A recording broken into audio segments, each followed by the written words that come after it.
I did my presentation on fake news. Thesis: to prevent crime, chaos, and social havoc, news and information on the internet should be verifiable by multiple resources and labeled as verified or unverified information by platforms in a way that is apparent to the consumer. So what is fake news? Fake news is false or misleading information presented as being factually accurate. Fake news can be found in general media, social media, and news sites.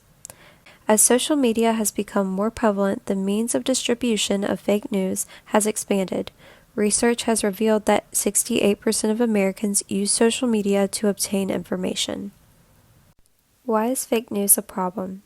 Fake news manipulates, intensifies social conflict, motivates crime and violence, and distracts from important issues. Fake news leads to confusion and poor decision-making.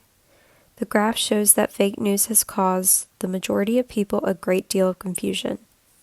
Examples of fake news and its harmful impact.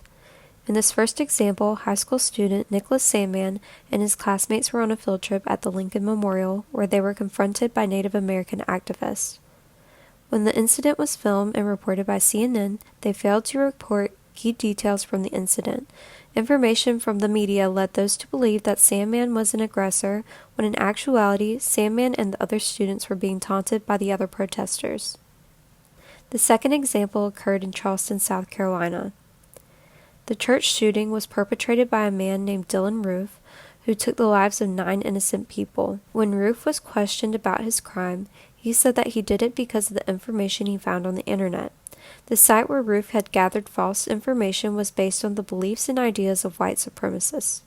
To be clear, violent crimes such as this one are not solely motivated by false information. There are multiple factors that influence decisions like this.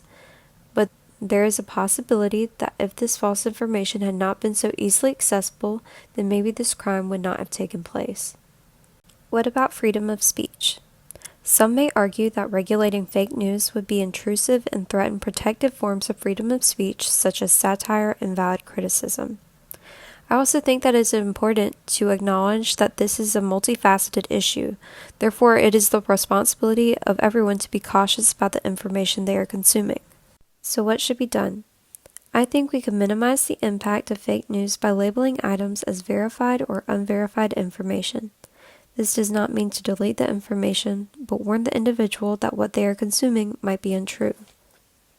It is also important to train the public to be able to identify biased or false information and teach people to be responsible distributors of information.